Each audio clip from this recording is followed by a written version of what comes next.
का सीट है तो स्वाभाविक बनता है हम पट्टी का कहीं कि आपस में किसी का विरोध भी नहीं होगा। दो बार लगातार जीत रहा है, भारी मतों से चुनाव जीता है, असेंबली में लीड किए हैं, चाहे 4 पार्लियामेंट जीते हैं या चारों कांग्रेस जीता है, उन सीटों पर जाकर आभार व्यक्त करेंगे ना भाई। लेकिन आगे सपना जो है कहीं दूर दूर तक अंधेरा है। लोकसभा में तो 400 पार बोल रहे थे, लेकिन 400 पार तो हुआ नहीं। 400 पार नहीं होना तो 300 का पार हुआ ना, एनडीए ने जीता 300 का पार। लग रहा है कि चिराग के आने से काफ़ी आप लोग को जरूर चिराग जी नेता हैं। उनके पिताजी हम लोग के नेता थे, स्वर्गीय रामविलास पासवान जी। उनके नेतृत्व में हम लोग 29 सीट बिहार में अकेले जीते थे, ताकतवर थे। और उनका वोटर्स जो है सब नेता मान लिए, चिराग पासवान जी को मान लिया है। चिराग के भरोसे 200 पार के राह आसान हो जाएगी।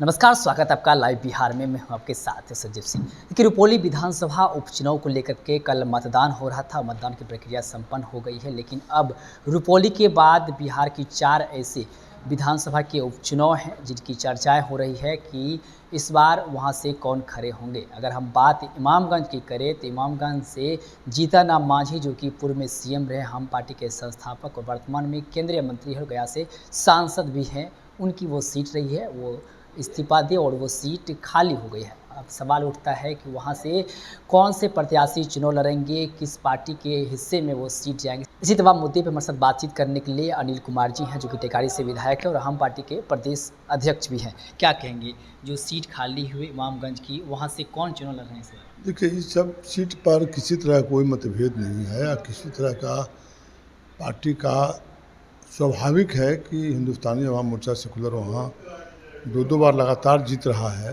भारी मतों से चुनाव जीता है। और माननीय जीतन राम मांझी जी पूरे देश में एक पहचान है उनकी, उसका सीट है तो स्वाभाविक बनता है हम पट्टी का कहीं कि आपस में किसी का विरोध भी नहीं होगा। और ऐसे एनडीए का मामला है जो आपस में लोग तय करेंगे, उसमें कहीं किसी से। अगर आप बात करें तो हम पार्टी से जो कैंडिडेट होंगे, अभी क्या उसकी नाम की कोई नहीं, कैंडिडेट का तो हमारे नेता जो है माननीय जीतन राम मांझी जी, माननीय संतोष कुमार जी, वो बैठ के तय करेंगे। और जिसको होना होगा उसमें कहीं दिक्कत नहीं। जो होगा एनडीए वहाँ चुनाव जीतेगा, एनडीए सभी जगहों पर चुनाव जीतेगा। बिहार में माननीय मुख्यमंत्री नीतीश कुमार जी के नेतृत्व में सरकार बहुत मजबूत है, पुनः सरकार बनने वाली है। और पार्लियामेंट चुनाव भी हुआ था, उसमें भी 177 सीट पर हम लीड किए थे। इस बार क्या कोई संभावना है विधानसभा चुनाव में 25 में? संभावना तो फिर 25 में माननीय मुख्यमंत्री नीतीश कुमार जी बनवे करेंगे। लेकिन तेजस्वी यादव लोकसभा चुनाव से पहले निकले थे जन विश्वास यात्रा पे, अब फिर निकल रहे हैं आभार यात्रा पे। 15 अगस्त के बाद आभार यात्रा पे वो निकल रहे हैं। कितना चुनौती होगा? आभार यात्रा जो 25-30 सीट जो जीते हैं, असेंबली में लीड किए हैं, चाहे 4 पार्लियामेंट जीते हैं या चारों कांग्रेस जीता है, उन सीटों पर जाकर आभार व्यक्त करेंगे ना भाई। लेकिन आगे सपना जो है कहीं दूर दूर तक अंधेरा है बिहार में। चूँकि 177 सीट पर हम लीड किए हैं और हमारा एम है 200 से आगे बढ़ने का। लोकसभा में तो 400 पार बोल रहे थे, लेकिन 400 पार तो हुआ नहीं। 400 पार नहीं होना तो 300 का पार हुआ ना, एनडीए ने जीता 300 का पार। और बिहार में आपका तो हम 177 सीट पर लीड किए हैं, 30 सीट जीते हैं। कहाँ बिहार में कहीं ये बट के सवाल उठ रहा है। पिछली बार सबसे बड़ी पार्टी आरजेडी बन के उभरी थी। पिछले बार तो गठबंधन किससे था? गठबंधन था माननीय नीतीश कुमार जी के साथ। जब माननीय मुख्यमंत्री जी के नेतृत्व में जब चुनाव हुआ है, जब यहाँ हुआ है, तो इतना भारी वोट से जीता है। पिछली बार विधानसभा में देखिए, पिछले बार भी थोड़ा सा प्रॉब्लम था, तो लोक जनशक्ति पार्टी भी नहीं था, एक हिस्सा वो भी आ गया। एक हिस्सा नहीं होने के कारण करीब 100 सीट पर एनडीए के खिलाफ चुनाव लड़ गया था पार्टी। इसके चलते सब जगह 14,000, 15,000, 18,000, 20,000 वोट कट गया। तो असेंबली में 18,000, 20,000, 15,000 वोट बहुत होता है ना।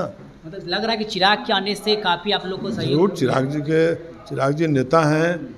और उनके पिताजी हम लोग के नेता थे, स्वर्गीय रामविलास पासवान जी।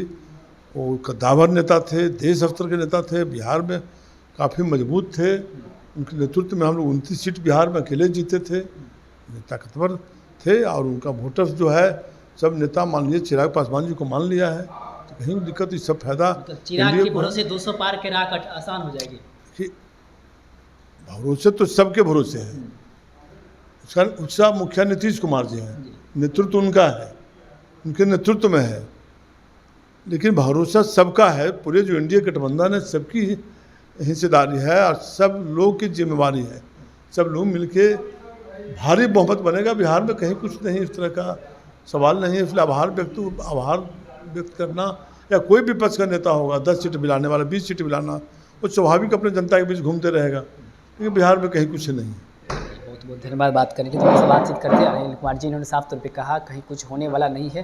चाहे आभार यात्रा पे निकले या चाहे किसी भी यात्रा पे निकले, बिहार की जनता समझदार, और ख़ास करके चिराग पासवान के बारे में बोले हैं कि चिराग पासवान पिछले बार हमारे साथ नहीं थे, लेकिन इस बार चिराग पासवान हमारे साथ हैं और इनके आने से बहुत बड़ा बदलाव होगा और 200 पार इस बार हम लोग जाएंगे। साथ ही साथ इमामगंज विधानसभा की बात भी कर रहे थे कि इमामगंज से हमारे ही कैंडिडेट होंगे, और कौन कैंडिडेट होंगे अभी उसका नाम की घोषणा तो नहीं हुई है, लेकिन एनडीए के जो सहयोगी दल है तमाम, जो चाहे बीजेपी हो, चाहे जेडीयू हो, चाहे चिराग पासवान की पार्टी हो, कोई भी इसमें दावेदारी नहीं करेंगे, क्योंकि ये सीट जो है हम पार्टी के हिस्से में थी और हमारे जो नेता है जीतन राम मांझी वो यहाँ से चुनाव भी जीते थे। और भी कई तरह की बात करते, आप भी सुने थे, क्या कुछ करते, आप अपनी राय प्रतिक्रिया को कमेंट बॉक्स के माध्यम दे सकते हैं। आप देख रहे थे लाइव बिहार। बहुत बहुत धन्यवाद।